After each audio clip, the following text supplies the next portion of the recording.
सभी मित्रों को नमस्कार। साथियों, कल ही हमने मंजुल भगत जी पर एकाग्र समाप्त किया और क्या खूब एकाग्र रहा। तमाम लोग जुड़े, अलग अलग हिस्सों से विभिन्न वरिष्ठ रचनाकार और बाद की पीढ़ी के भी रचनाकार जुड़े। दूसरे अनुशासनों से, साहित्य के इतर के क्षेत्रों से भी तमाम लोग आए और उन पर बातचीत हो सकी। हमारी तो कोशिश यही रहती है कि किसी न किसी बहाने हम लोग साहित्य की संस्कृति को, पुस्तक की संस्कृति को अधिक से अधिक प्रचारित प्रसारित कर सकें। लेखकों, कलाकारों, संस्कृति कर्मियों को एक दूसरे के निकट ला सकें। एकाग्र भी उसी उद्देश्य के तहत चलाई जा रही एक बड़ी संकल्पना है, जिसमें तमाम मित्रों का सहयोग मिल रहा है। यह अच्छा लगता है। आज की यह प्रस्तुति बेहद खास है क्योंकि हम सबके प्रिय रचनाकार मनीष वैद्य जी का जन्मदिन है। जन्मदिन पर अगर हम रचनाकार को सुने, उसके रचना पाठ से गुजरे तो क्या खूब। यही कोशिश रहती है कि इसके बहाने भी रचनाकार से बात हो, उसकी रचना यात्रा के बारे में कुछ नए तथ्य स्वयं उसी से जाने और उसकी किसी कहानी का, कविता का, उपन्यास अंश का पाठ हो सके। तो कुछ विलंब से यह योजना संभव हुई क्योंकि जन्मदिन के दिन अमूमन पारिवारिक व्यस्तता भी रहती है।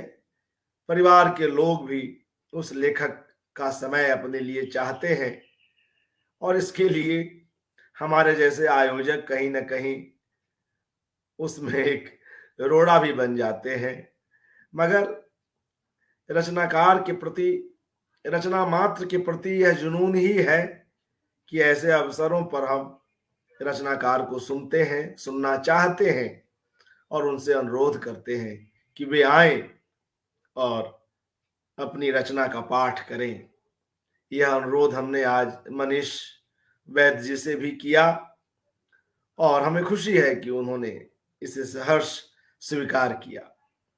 उनकी हालिया प्रकाशित एक कहानी आज हम सुनेंगे। मनीष वैद्य मानवीय संबंधों पर और समाज के विभिन्न ताने बाने पर, पर्यावरण के मुद्दे पर कहानियां भी लिखते रहे हैं और उनके आलेख भी आते रहे हैं।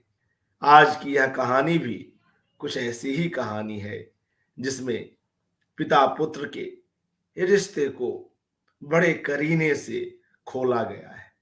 खोला गया है इसलिए कह रहा हूं कि पुत्र के मन में जो गांठ है उसे कहानीकार क्रमशः आगे बढ़ते हुए कैसे खोलता है। कहानी की खूबसूरती इसमें है। तो आइए हम मनीष जी को आमंत्रित करते हैं, स्क्रीन पर लाते हैं और उनसे अनुरोध करते हैं कि वे रचना पाठ आरंभ करें और अपनी अब तक की रचना यात्रा पर कुछ और नई बातें कर सकें। मगर उससे पूर्व आप सभी मित्रों की ओर से उन्हें पुनः एक बार जन्मदिन की हार्दिक बधाई, शुभकामनाएं तमाम मित्रों की ओर से। मनीष जी। बहुत बहुत धन्यवाद अर्पण कुमार जी। और आज जन्मदिन के मौके पे इस तरह का कहानी पाठ एक अच्छी पहल है जनसुलभ पुस्तकालय की, और एक तरह से ये एक रचनात्मकता को एक अलग अवसर की तरह से भी हम लोग इस्तेमाल कर रहे हैं। यह भी एक बड़ी अच्छी बात है क्योंकि हम अंततः एक रचनात्मक समाज के भीतर हैं और हमारे सभी अच्छे बुरे प्रसंग इसी रचनात्मकता से जुड़े हैं। अभी आपने कहा कि ये पारिवारिक आयोजनों में रोड़ा भी होते हैं, तो मुझे लगता है कि रोड़ा तो कहीं से भी नहीं होते हैं। और ये अच्छी बात है कि हम इस बहाने कम से कम रचनात्मकता से जुड़ते हैं, लेखक के एक रचनात्मक पक्ष से जुड़ते हैं और एक लेखक के भीतर की चीज़ों को हम इस तरह कुरेदने का प्रयास भी करते हैं, एक अच्छी बात है। और आप का बहुत-बहुत धन्यवाद कि आपने इस अवसर पर मुझे यहाँ आमंत्रित किया कहानी पाठ के लिए। मैं अधिक विलंब नहीं करते हुए आपकी इस पहल का स्वागत करता हूँ सबसे पहले और अपना कहानी पाठ प्रारंभ करना चाहता हूँ, ताकि विलंब से हम कार्यक्रम शुरू हुए हैं, तो हम अ, सही समय पर इसको समापन कर पाएँ। बहुत धन्यवाद अर्पण कुमार जी। कहानी जी का स्वागत। जी। कहानी को जिस तरह अभी अर्पण कुमार जी बता रहे थे तो कहानी में अभी मैं कुछ कहना नहीं चाहूँगा, सिर्फ मैं ये कोशिश करूँगा कि कहानी आप सुनें और कहानी क्या कहती है वही आप अपनी नज़र से देखें, अपनी नज़र से उसका आकलन करें, अपनी नज़र से उसको डिकोड करें तो मुझे लगे ज़्यादा मुझे खुशी होगी। कहानी का शीर्षक है खाली, खाली सा। खाली, खाली सा। उस दिन दोपहर से ही बूंदाबांदी हो रही थी। शाम होते-होते आसमान में काले बादलों के अंधियारे ने कस्बे की गलियों और मकानों को धुंधला कर दिया था। उस धुंधुआती शाम के बीच से अनायास आंगन में पिता की धुंधली सी आकृति उभरी थी।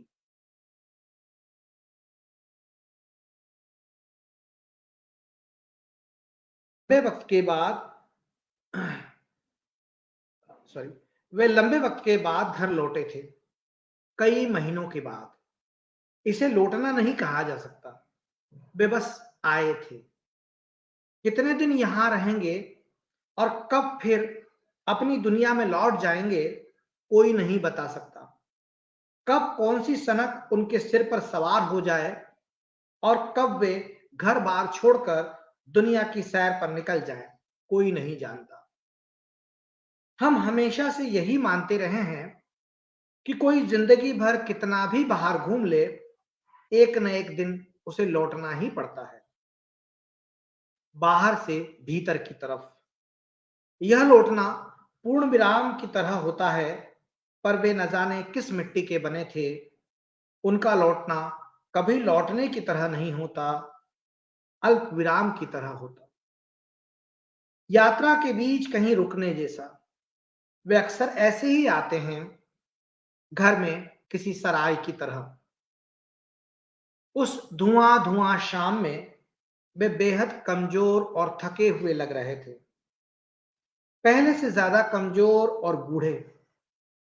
उनके चेहरे की झुर्रियां और गहरी हुई थीं, उसी अनुपात में उनकी देह सिकुड़ गई थी। वे बुरी तरह भीगे हुए थे, भीग कर कुर्ता उनके दुबले पतले बदन से चिपक गया था। उनके सिर के बालों और चेहरे की बढ़ी हुई दाढ़ी से पानी की बूंदें झर रही थी। जूतों में खूब सारी गीली मिट्टी चिपकी हुई थी। रास्ते में कितनी ही जगह उनके जूते कीचड़ में धंसे होंगे। चौड़े पाइचे के पायजामे पर भी जगह-जगह कीचड़ के धब्बे बने हुए थे। इतने लंबे अंतराल के बावजूद मां उनकी बेआवाज आहट को नहीं भूली थी। रसोई में काम करती मां आंगन में खुलने वाले दरवाजे की ओर से उन्हें देखकर भीतर चली गई। वे किसी से कुछ नहीं बोले, चुपचाप आंगन में पड़ी खटिया के एक कोने पर बैठते हुए उन्होंने अपने कंधे से झोला उतारकर एक तरफ रखा और सिर पर बंधा फेंटा खोल लिया। फिर गीले फेंटे से ही चेहरा पोंछने लगे।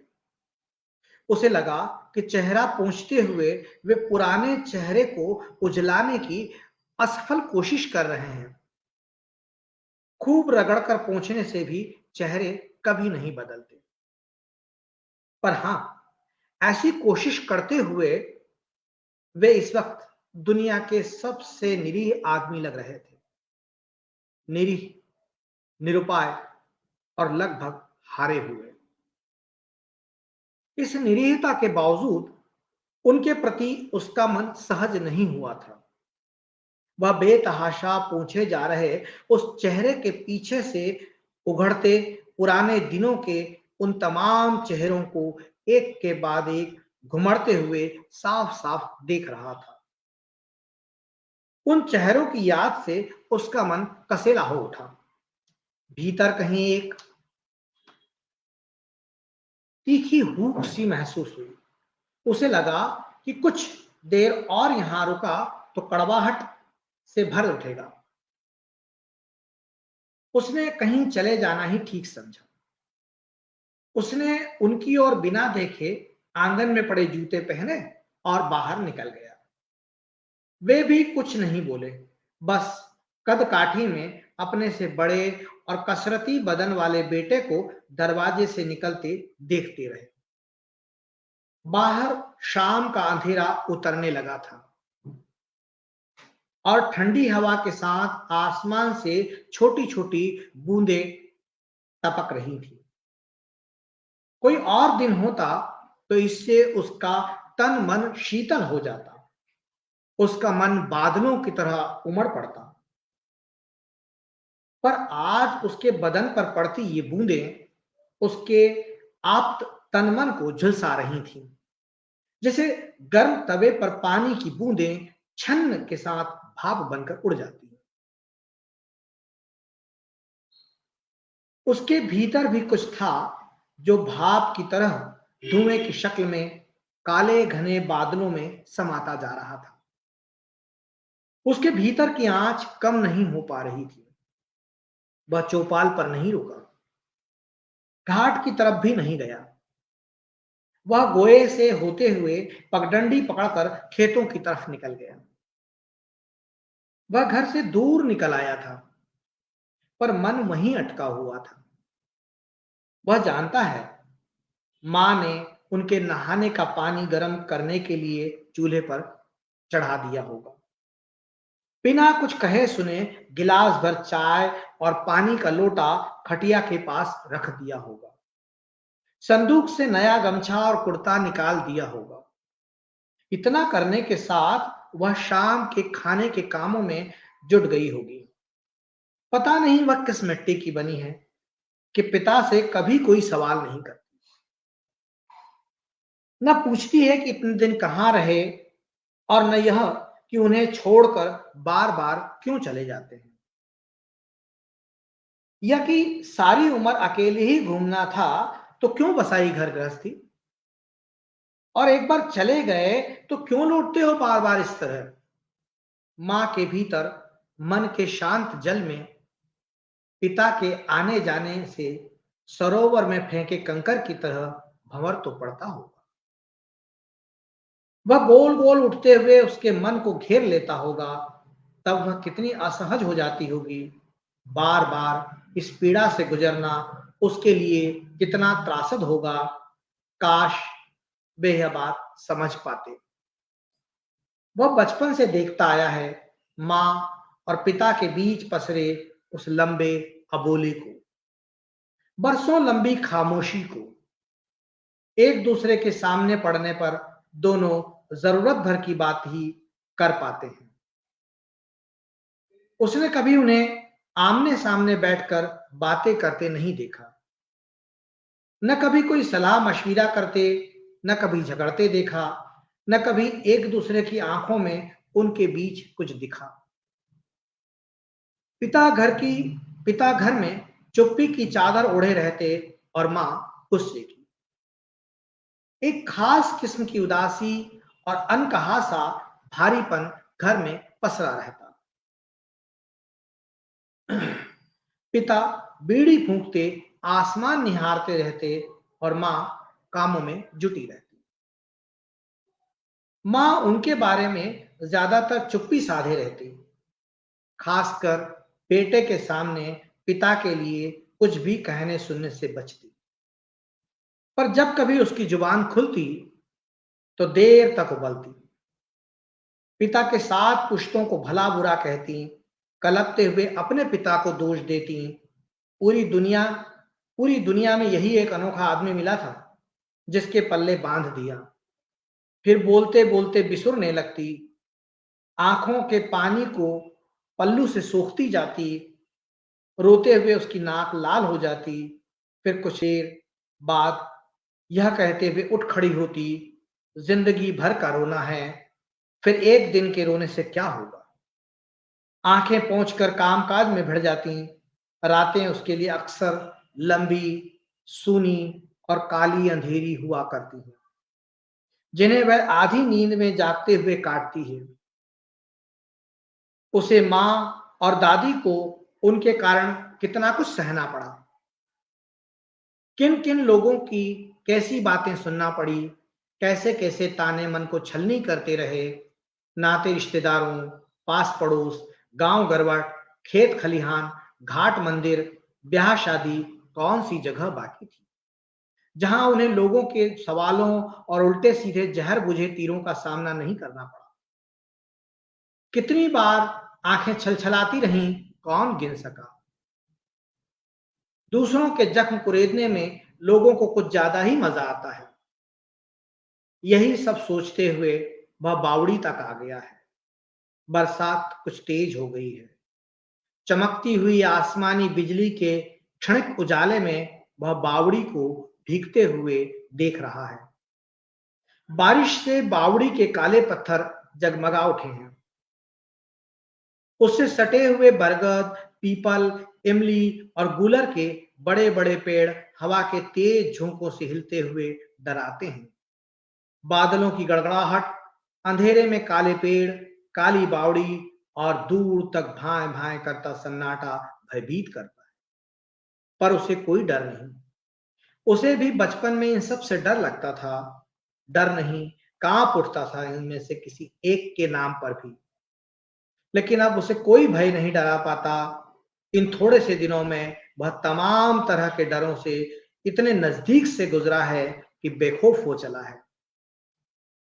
वह देर तक बावड़ी के बुर्ज पर बैठा रहा। उसके भीतर कई बातें उमड़ घुमड़ रही थीं। पिता से उसका रिश्ता हमेशा से नदी के दो घाटों की तरह, नदी के दो पाटों की तरह का रहा। जीवन भर साथ चलते रहने के बाद भी वे एक दूसरे के पास नहीं जा आ सके। उन दोनों के बीच एक ऐसा अजीब सा रिश्ता था, दोनों में से कोई भी किसी एक के लिए कभी नहीं बदला। दोनों का रास्ता अलग अलग। न कभी उसने पिता की सुनी और न पिता ने उसकी कोई बात मानी। उसके भीतर बेहद कोलाहल था और बाहर निपट खामोशी। सिर्फ बारिश की आवाज गूंज रही थी। कभी कभार कुछ पलों के लिए मेंढकों की टर टर या झिंगुरों की आवाज बारिश की लय को तोड़ दी। कुछ देर में बारिश थम गई थी। आसमान में काली रुई के बादल उड़ रहे थे और अब रात का खालीपन तैरने लगा था। खालीपन तो उसके भीतर भी तैर रहा है, पर यह आसमान के खाली हो जाने जैसा महज कुछ घंटों का नहीं। यह तो कभी न खत्म होने वाला खालीपन है, खाली के बहुत भीतर तक भी खाली। यह खालीपन कोई आजकल का नहीं, उसके भीतर बरसों से रहता आया है। बचपन से अब तक कितनी बार उसने अपने भीतर के इस खालीपन को महसूस किया था। उसे लगता कि यह उसके जीवन से हमेशा बंधा रह जाने वाला खालीपन है।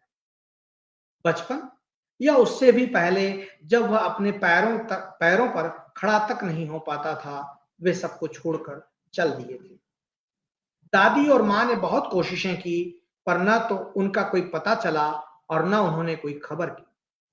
बस इतना मालूम हुआ कि वह किसी नौटंकी कंपनी में काम करते हैं। माँ जानती थी कि नौटंकी का शोक उनके सिर चढ़कर बोलता है।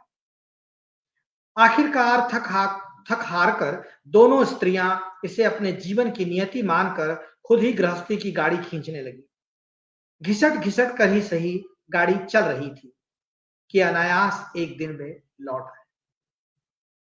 नौटंकी कंपनी से उनका मोह भंग हो गया था और वे जान गए थे कि पर्दे के आगे और पीछे की दुनिया में बहुत बड़ा अंतर है। फिर कभी उन्होंने नौटंकी की तरफ मुड़कर नहीं देखा, पर नौटंकी से सीखी आदत उन्हें लत की तरह लग गई थी। शाम का समय होते ही उनके हाथ पैर खींचने लगते और भांग की तलब बढ़ने लगती। धीरे धीरे हर शाम भांग छनने लगी। वे भांग की खुमारी में रहते और माँ दादी गृहस्थी में घर गृहस्थी के कामों में जुटी रहती। दादी के जाने के बाद माँ ने सारी जिम्मेदारी खुद अपने सिर ओढ़ ली। रात गहराती जा रही है। उसे अचानक माँ का ख्याल आया कि वह उसके इंतजार में अब तक जाग रही होगी, तो वह घर की तरफ चल पड़ा।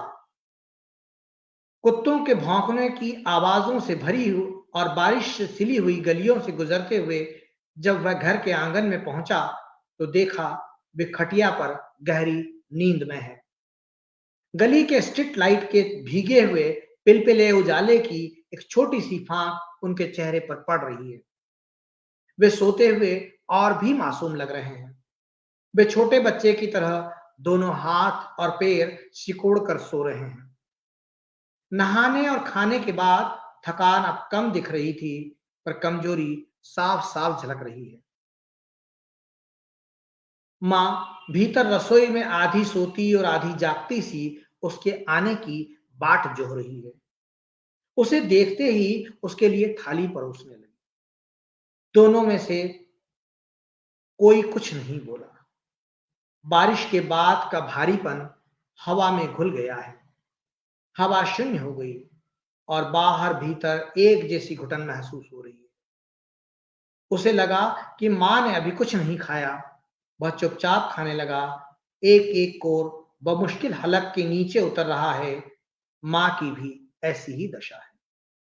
वह रसोई से आकर अपनी खोली में लेट गया, पर नींद उसकी आंखों से कोसों दूर है। उसे एक एक बात याद है। वह चौथी कक्षा में पढ़ रहा था, तब पिता एक बार फिर घर छोड़कर चले गए थे। इस बार माँ ने उन्हें ढूंढने की कोई कोशिश नहीं की थी। न किसी नाते रिश्तेदार के सामने शिकायत की और न कोई मंदिर देवरे धोखे, न व्रत उपवास किया, न कोई मान मनौती। पूरे कस्बे को मालूम था कि वे इस बार नौटंकी कंपनी में नहीं, एक सांवली सलोनी बंगालन बाला के मुंह में पड़कर गए हैं। वह बंगालन वहीं के अस्पताल में नर्स थी और अक्सर घर आती जाती रहती थी। उसे भी वह खूब लाड़ प्यार करती थी और कभी कभी पढ़ाती भी थी।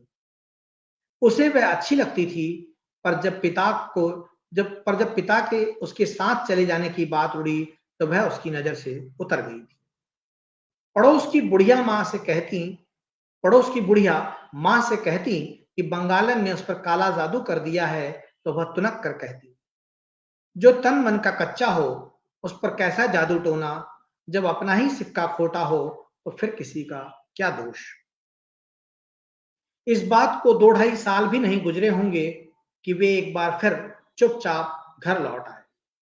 लोग घुमा फिराकर उनसे बंगालन के बारे में पूछते रहे, सवाल पर सवाल करते रहे, पर उन्होंने कभी मुंह नहीं खोला।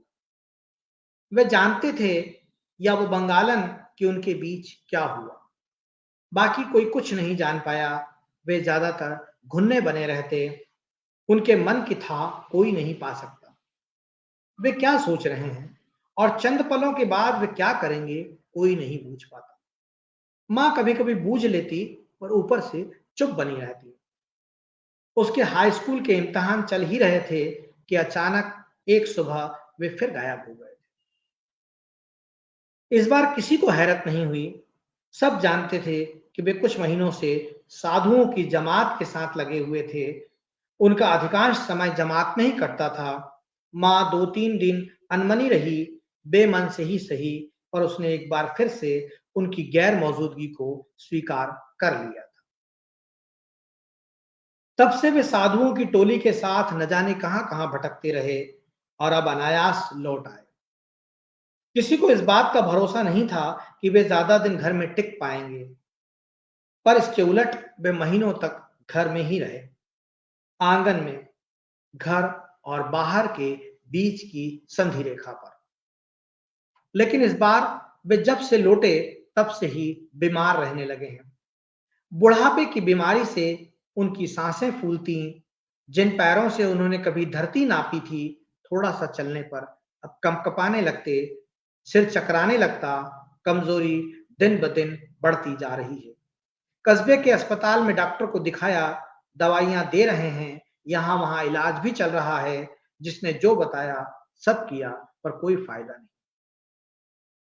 वह अपनी कोठरी की खिड़की से देख रहा है कि कैसे आंगन की खटिया पर पड़े हुए वे अपनी निरीहता में दबे दबे से टुकुर टुकुर देखते रहते हैं।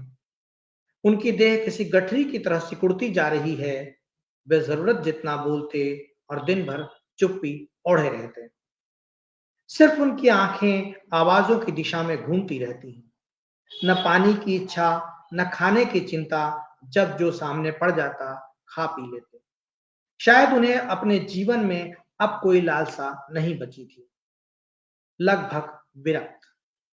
काली बावड़ी के पीछे रहने वाले उस मलंग सन्यासी की तरह, जो बारिश में पूरी रात भीगते हुए आसमान से बातें करता है, या कट्यान ठंड की अलसभोर नंगे बदन नदी में कूद पड़ता है और फिर देर तक घाट पर ठिठुरता रहता है। लगता है उन्हें अपनी अगली यात्रा की प्रतीक्षा है। वे फिर चले जाना चाहते हैं, एक बार, हमेशा, इस बार, हमेशा, हमेशा के लिए। उस सफर पर जहां से कभी कोई नहीं लौटता। किसी हारे हुए सैनिक की तरह वे पल पल दरवाजे की तरफ टकटकी लगाए मृत्यु का बेसब्री से इंतजार करते हुए बीमारी से ज्यादा खुद अपनी जिंदगी हार चुके हैं। बीमारी से उबर सकते हैं, पर कोई खुद ही हार जाए तो उसके हाथ खाली हैं। हाथ की तरह उसका मन भी खाली खाली है। यह खालीपन पहले की तरह का नहीं है। उस रिक्तता में हमेशा एक अनकही महीन सी उम्मीद शामिल रहती आई थी, लेकिन अब ऐसा कुछ हुआ तो उनके लौटने की कोई उम्मीद नहीं बचेगी। सब कुछ खत्म हो जाएगा। वह इस बात की कल्पना मात्र से सिहर उठा। उसने महसूस किया कि पिता दूर होते जा रहे हैं, पर वे तो बहुत पहले ही उससे दूर थे, बहुत दूर। जो कभी पास न रहा हो, उसके दूर जाने का यह कैसा रंजोगन। उसे यह खालीपन आज इतनी शिद्दत से क्यों कचोट रहा है। बहुत बहुत धन्यवाद। यह कहानी थी खाली खाली सा। बहुत धन्यवाद। मुखर कविता जी और रूपा सिंह जी, आप भी कहानी पाठ में जुड़ी। आपका स्वागत। और अ, अर्पण कुमार जी, आगे के लिए आप बात करें। जी जी, शुक्रिया मनीष जी। तमाम मित्रगण जो इस कार्यक्रम को देख रहे हैं, उन सभी का हार्दिक आभार। हमारे साथ दिनेश चंद्र भट्ट जी, रूपा सिंह जी, सूर्यनाथ सिंह जी, बंकिम जी, मुखर कविता, डॉक्टर मधुचंदा जी, दिलशाद अहमद, प्रभात सैनिक मास्टर जी और तमाम लोग जुड़े हुए हैं। सभी का हार्दिक आभार। और मित्रों, यह एक बेहद भाव प्रवण कहानी हमने सुनी, और इस कहानी में कहानीकार ने बहुत कम शब्दों में एक बड़ी गाथा कही है और बहुत कुछ अनकहा छोड़ दिया है। बार बार घर छोड़कर जाते हुए पिता की जो स्मृतियां हैं बचपन से लेकर अब तक की, वे तमाम स्मृतियां इसमें एक एक करके आई हैं। कुछ कारण भी आए हैं, मगर वे कारण स्पष्ट नहीं है। एक घुन्ने पिता की यह कहानी अंत में आकर करुणा ही जगाती है, और वह पुत्र भी कैसे अपने पिता को लेकर कुछ भाव विह्वल हो जाता है, जब उसे क्रमशः यह बात समझ में आती है कि अब शायद जीवन से ही इनकी अंतिम यात्रा की शुरुआत न हो, उसकी आहट न हो। तो एक बेहद अच्छी कहानी। मित्रों की प्रतिक्रियाएं भी आई। मुखर कविता जी शुरू से ही इस कहानी के साथ जुड़ी रही, उनकी प्रतिक्रिया आ रही है। कहानी का प्रवाह इतना जोरदार था कि आखिरकार एक खालीपन का एहसास उतर आया है मन में। कुल जमा 4 दृश्य, लेकिन भीतर का सफर लंबा और खूब सारे दृश्य समेटे हुए। जी शुक्रिया। वे आपको जन्मदिन की भी बधाई दे रही हैं। रूपा सिंह जी भी आपके कहानीकार पर अपनी राय रख रही हैं। शानदार कहानीकार मनीष वैद। तो मित्रों, यह कहानी हमने सुनी, खाली खाली सा, एक बेहतरीन कहानी, और कम शब्दों में भी एक गृहस्थी को लेकर जिस तरह की उदासी है, दो स्त्रियों के कंधों पर जिस तरह से उस पुरुष घर के मालिक की अनुपस्थिति में जिम्मेदारी बढ़ जाती है, वे सब चीजें भी आई हैं। और उसके कारण बहुत स्पष्ट नहीं है, कुछ कुछ दिए गए हैं। तो अच्छा लगा मनीष जी कि आपने यह कहानी हमारे बीच रखी, और कहानी के पीछे की कोई कहानी हो तो उसे भी साझा करें, और कुछ अपनी यात्रा पर कहानीकार से जुड़ी कुछ बातें कर सके तो वह भी करें, कुछ एक शब्दों में अच्छा लगेगा।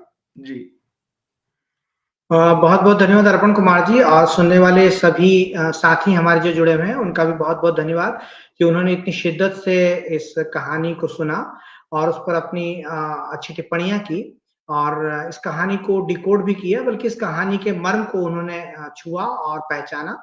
ये एक बड़ी बात है कि कहानीकार के मन में हमेशा कहानी कहते हुए ये एक बना रहता है, हमेशा एक झिझक कहें, संकोच कहें, या एक प्रश्न बना रहता है कि वह जो लिख रहा है, क्या वह डिकोड होकर पाठकों के बीच उसी तरह जा पाएगा जिस छोर तक कहानीकार उसे छोड़ता है, या जहां से वह उसे उसका प्रस्थान बिंदु होता है, क्या वो उसको पकड़ पाएगा। लेकिन मुझे अच्छा लगा अभी ये कहानी सुनते हुए, जब हमारे कुछ साथी सुन रहे थे और उन्होंने कहा कि उन्हें यह कहानी अच्छी लगी और वे इसके मर्म तक पहुंचे, क्योंकि उनकी प्रतिक्रियाओं से ऐसा लग रहा है कि उन्होंने इसको छुआ। अर्पण कुमार जी ने जो कि बहुत अच्छे पाठक भी हैं और बहुत अच्छे लेखक भी हैं, उन्होंने इस कहानी को सुनते हुए अपनी जो प्रतिक्रिया दी, उससे मुझे लगता है कि कहानी उन तक पहुंची है। दरअसल कहानी इस तरह के ये जो कहानी है, यह जीवनानुभवों से ही हमारे बीच इस तरह की कहानियां आती है, बल्कि जितने भी कथाकार हमारे बीच लिखते हैं वे अपने जीवनानुभवों से, अपने समय के साथ, अपने समाज को देखते हुए उससे कहीं विषय चुनते हैं, वो लेकर आते हैं। कई बार इसमें कुछ कल्पना और कुछ यथार्थ होता है, कभी यथार्थ ज़्यादा होता है, कभी कल्पना ज़्यादा होती है, लेकिन एक मुकम्मल अनुपात में हम उसे एक कहानी में शामिल करते हैं। इस कहानी में यथार्थ बहुत ज़्यादा है और कल्पना बहुत कम है। कल्पना कहीं दृश्यों में थोड़ी बहुत रची है तो शायद हो सकता है, बाकी ज़्यादातर इसमें सीधे-सीधे यथार्थ को मैंने उतारने की कोशिश की है। और इस तरह के जो किरदार होते हैं, जो अमूमन अपने जीवन से भागकर कहीं और किसी और प्रवाह में जाने की कोशिश करते हैं, अपने घर को छोड़कर, अपनी गृहस्थी को छोड़कर, उनके पीछे वो तो चले जाते हैं अपनी यात्रा से अलग होकर, अपने रास्तों से अलग होकर, किसी दूसरी पगडंडी को पकड़कर कहीं और दिशा में चले जाते हैं। लेकिन उनके जाने के बाद उस घर में क्या होता है, कितना खालीपन उस घर में पसरा हुआ रहता है, यह हमें देखना, समझना होता है। और ऐसे कुछ घर मेरे देखने में आए हैं कि जिनमें इस तरह की चीज़ें अलग-अलग कारणों से जब घर के मुखिया कहीं चले गए और उसके बाद जो वहाँ की महिलाओं को या वहाँ के बच्चों को जो कुछ सहना पड़ा, मूल बात मेरे दिमाग में कहीं वहाँ गूँज रही थी, और उसी गूँज को मैंने कहानी में बदलने की कोशिश की है एक तरह से। कितना बदल पाया हूँ वह तो एक अलग बात है, वह तो पाठक तय करेंगे, लेकिन मैंने कोशिश यह की थी, तो इसके पीछे की कहानी बस इतनी सी है। दूसरा पूछा गया कि सफ़र पर, तो मैं सफ़र पे तो कोई बहुत ज़्यादा कहना नहीं चाहूँगा, क्योंकि अभी सफ़र अनवरत है। मैं लगातार लिख रहा हूँ और कोशिश करता हूँ कि अभी जो लिख रहा हूँ, उससे और बेहतर लिखने की कोशिश करूँ। आप सब लोग मुझे प्रेरित करते हैं, आप सब लोग मुझे इतना स्नेह करते हैं, इतनी शुभकामनाएँ आप सबकी मेरे साथ जुड़ी रहती है, बनी रहती है, और यही सब मुझे अच्छा से अच्छा और बेहतर करने के लिए, प्रयास करने के लिए उद्यत करते रहते हैं। मुझे हमेशा प्रेरित करते रहते हैं। तो साथियों, आप सबका स्नेह, आप सबकी शुभकामनाएं बनी रहे। जनसुलभ पुस्तकालय का एक बार फिर से आभार प्रदर्शन करना चाहूंगा कि उन्होंने मुझे यहाँ आमंत्रित किया, जन्मदिन के अवसर पर आज कविता कहानी पाठ रखा, और ये एक बड़ी बात है और अच्छी पहल लगी मुझे कि ये एक अच्छी शुरुआत है कि हम रचनाकारों के प्रसंगों को इस तरह भी रचनात्मक बना सकते हैं। यह एक अच्छी बात है। अर्पण कुमार जी की इस पहल का बहुत बहुत स्वागत। धन्यवाद। जी, धन्यवाद मनीष जी, अच्छा लगा। और एक बार पुनः आपको आपके जन्मदिन पर हार्दिक शुभकामनाएं, और आपकी सक्रियता ऐसे ही बनी रहे। हम और अधिक से अधिक आपकी रचनाएं सुन सकें, पढ़ सकें। इसी अपेक्षा के साथ, इन्हीं शुभकामनाओं के साथ मित्रों, आज की यह कड़ी, आज का यह कार्यक्रम यहीं पर समाप्त करते हैं। नमस्कार, शुभ शुभकामनाओं रात्रि। के लिए बहुत बहुत धन्यवाद।